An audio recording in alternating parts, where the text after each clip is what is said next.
Hello case, கவனமாக கேளுங்க. இந்த 11 ரூல்ஸ் ஃபாலோ பண்ணால் நீங்கள் தான் ஸ்ட்ராங் பர்சனாலிட்டியை பில்ட் பண்ணுறீங்கன்னு அர்த்தம். Number 1, never go back to the person who cheated you. Respect yourself first. பாஸ்டில் இருந்த பேட்ரையில் ரிப்பீட் ஆகாத மாதிரி நம்ம தான் பார்த்துக்கணும். அவங்க ஏற்கனவே உங்களை சீட் பண்ணிட்டாங்கன்னா உங்களை அவங்க ரெஸ்பெக்டே பண்ணலேன்னு அர்த்தம். அவங்க உங்களோட வேல்யூ புரிஞ்சுக்கலேன்னு அர்த்தம். அதனால் திருப்பியும் நீங்கள் அவங்கக்கிட்ட போனீங்கன்னா உங்களோட வேல்யூ நீங்களே குறைச்சிக்கிறதுக்கு சமம். So don't go back to the person who cheated you. Number 2, never let anyone disrespect you. யாருமே நம்மளை இன்சல்ட் பண்ணக்கூடாது. உங்களை யாராவது கிண்டலோ கேலியோ பண்ணாங்கன்னா நீங்கள் தயவு செஞ்சு அதை நீங்கள் அலோவ் பண்ணாதீங்க.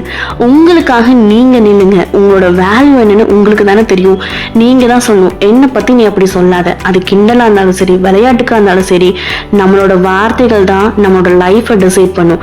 ஸோ பேசுகிற வார்த்தைகளும் கேட்குற வார்த்தைகளும் ரொம்பவே இம்பார்ட்டன்ட். ஸோ உங்கள் ஃப்ரெண்ட்ஸாக இருந்தாலும் சரி, ஃபேமிலிஸாக இருந்தாலும் சரி, never allow them to disrespect you.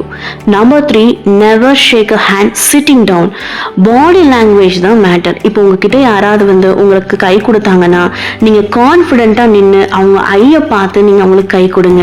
அது உங்கள் பாடி லாங்குவேஜ் மட்டும் குறிக்காது, நீங்கள் எவ்வளோ கான்ஃபிடென்ட்டாக எவ்வளோ கரேஜியஸாக இருக்கிறீங்கன்னு காட்டும். இந்த மாதிரி பண்ணும்போது உங்களோட பர்சனாலிட்டி பயங்கரமாக இன்க்ரீஸ் ஆகும். நெக்ஸ்ட் என்னன்னா, never go broke to impress others. Show up எல்லாம் பண்ண வேண்டாம். உங்ககிட்ட என்ன இருக்குதோ அதை வச்சு நீங்கள் வாழ கற்றுக்கோங்க.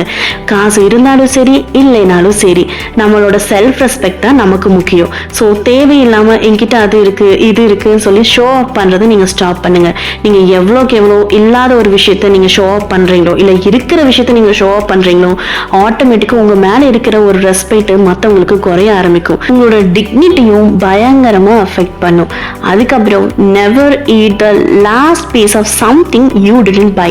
இப்போ உங்கள் ஃப்ரெண்ட்ஸோ இல்லை உங்கள் ஃபேமிலியோ இல்லை நீங்கள் ஒரு ஆஃபீஸ் போகிறீங்க, அங்கே ஒரு டின்னரோ இல்லை லஞ்சோ ப்ரொவைட் பண்ணுறாங்கன்னா அந்த லஞ்சுக்கோ டின்னருக்கோ நீங்கள் பே பண்ணலைன்னா தயவு செஞ்சு அதோட லாஸ்ட் பீஸை நீங்கள் சாப்பிடாதீங்க. ஏன்னா அதுதான் உங்களோட ரெஸ்பெக்ட் பண்ணும், அதுதான் உங்களோட பிஹேவியரை இம்ப்ரூவ் பண்ணி காட்டும், அதுதான் உங்களோட மெச்சூரிட்டி லெவலை பயங்கரமாக இன்க்ரீஸ் பண்ணும். Next, always have the ambition to be better. இப்போல்லாம் யார்கிட்டையாவது போய் உங்களோட ஆம்பிஷன்னு கேட்டால் யாருக்குமே தெரிய மாட்டேங்குது. அவங்க லைஃபோட மைண்ட் செட்டு அவ்வளோ கம்மியாக இருக்குது. நெக்ஸ்ட் லெவலில் நீ என்ன பண்ணேன்னா அதுக்கு ஒரு பிளான் வச்சுருக்காங்க. ஃபார் எக்ஸாம்பிள், ஒரு 12th ஸ்டாண்டர்ட் ஸ்டூடெண்ட்ஸ் கிட்ட போய் நீ என்ன படிக்கிறேன்னு கேட்டால் நான் அடுத்து இந்த கோர்ஸ் சேரலான் இருக்கேங்க. ஓகே, அந்த கோர்ஸ் அதுக்கப்புறம் கேள்வி கேட்கும்போது அவங்ககிட்ட ஆன்சர் இல்லை. இந்த காலத்து பசங்க எல்லாருமே அப்படிதான் இருக்காங்க.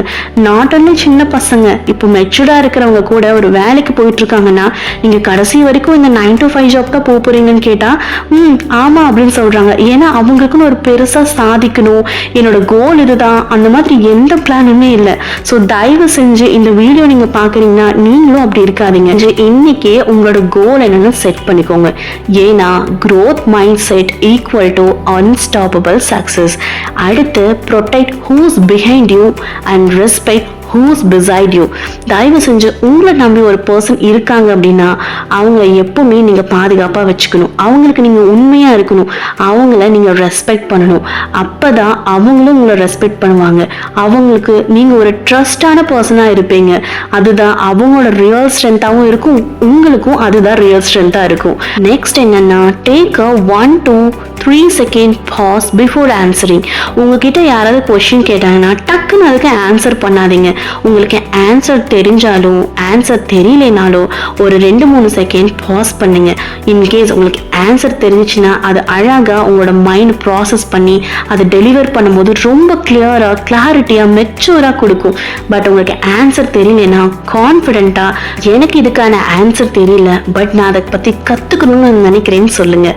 அப்போ தான் ஆப்போசிட்டில் இருக்கிற பர்சனுக்கு உங்களோட கிளாரிட்டியும் நீங்கள் எவ்வளோ மெச்சூரிட்டியாக நீங்கள் அந்த சிச்சுவேஷனை ஹேண்டில் பண்ணுறீங்கன்னு தெரியும். நீங்கள் ஆட்டோமேட்டிக்காக அவங்க மனசில் நல்லாவே பதிஞ்சிருவீங்க. அடுத்து, டோன்ட் பெக் ஃபார் ரிலேஷன்ஷிப். உங்களோட வர்த் என்னன்னு உங்களுக்கு தான் தெரியும். ஒருத்தவங்க உங்களை லவ் பண்ணல அப்படின்னா கெஞ்சாதீங்க. உங்களோட வேல்யூ என்னன்னு தெரிஞ்சுன்னா கண்டிப்பாக அவங்களே வருவாங்க. இன்கேஸ் அவங்க வரலைன்னா உங்களுக்கான லவ், உங்களோட லவ் ரொம்பவே வேல்யூவானது. அந்த வேல்யூக்கான லவ் அந்த பர்சன் டிசர்வ் பண்ணலன்னு அர்த்தம். உங்களுக்கான லவ் கண்டிப்பாக உங்களை தேடி வரும். ஸோ தயவு செஞ்சு ரிலேஷன்ஷிப்புக்காக அடுத்தவங்க கிட்ட போய் நீங்கள் நிற்காதீங்க. உங்களோட ரிலேஷன்ஷிப் ஆட்டோமேட்டிக்காக உங்களை தேடி வரும் ஒரு நாள். அது வரைக்கும் நீங்கள் வெயிட் பண்ணுங்க. Next, if you are not invited, don't go. எங்கள் வீட்டில் கூட சொல்லுவாங்க, எங்கள் அப்பா எப்பவுமே அப்படிதான், மேரேஜ் கூப்பிடலைன்னா அவங்க கூப்பிடல நம்ம போகக்கூடாது அப்படின்னு சொல்லுவாங்க. ஏன்னா அதுக்கு காரணம் என்னன்னா, நம்மளையும் ரெஸ்பெக்ட் பண்ணணும், அவங்களோட வேல்யூவையும் நம்ம ரெஸ்பெக்ட் பண்ணணும். அவங்க தனியாக இருக்கணும்னு நினைக்கிறாங்க, நம்மளோட ப்ரெசன்ஸ் அவங்களுக்கு வேண்டாம்னு தோணுது. அப்படி இருக்கும்போது அவங்களோட எண்ணங்களையும் நம்ம வேல்யூ பண்ணி தான் ஆகணும். Next, dress well no matter what. First impression தான் பெஸ்ட் இம்ப்ரெஷன் சொல்லுவாங்க.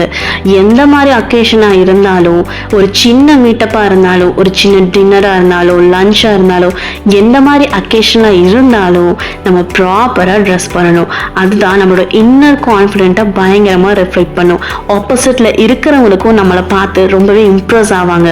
ஸோ நம்ம எங்கே போனாலும் சரி, எந்த மாதிரி சுச்சுவேஷனாக இருந்தாலும் சரி, ஜஸ்ட் 10 minutes மீட்டப்பாக இருந்தாலும் சரி, நம்ம வெல் ட்ரெஸ்டாக போனோம்னா ஆட்டோமேட்டிக்காக நமக்கான ரெஸ்பெக்ட் நம்மளுக்கு கிடைக்கும். மற்றவங்களுக்கும் நம்மளை பார்க்கும்போது ரொம்ப கான்ஃபிடென்ட்டாகவும் நம்ம ரொம்ப சீக்கிரமாகவே அவங்கள அட்ராக்டும் பண்ணிடுவோம். ரிமெம்பர், இந்த ரூல்ஸை ஃபாலோ பண்ணால் நீங்கள் தான் லைஃப்பில் respected, confident, unstoppable person ஆகுவீங்க.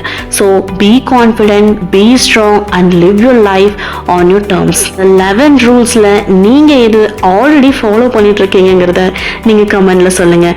And இந்த வீடியோ உங்களுக்கு பிடிச்சிருந்துச்சுன்னா லைக் பண்ணுங்கள், ஷேர் பண்ணுங்கள், சப்ஸ்கிரைப் பண்ணுங்கள். Thank you for watching.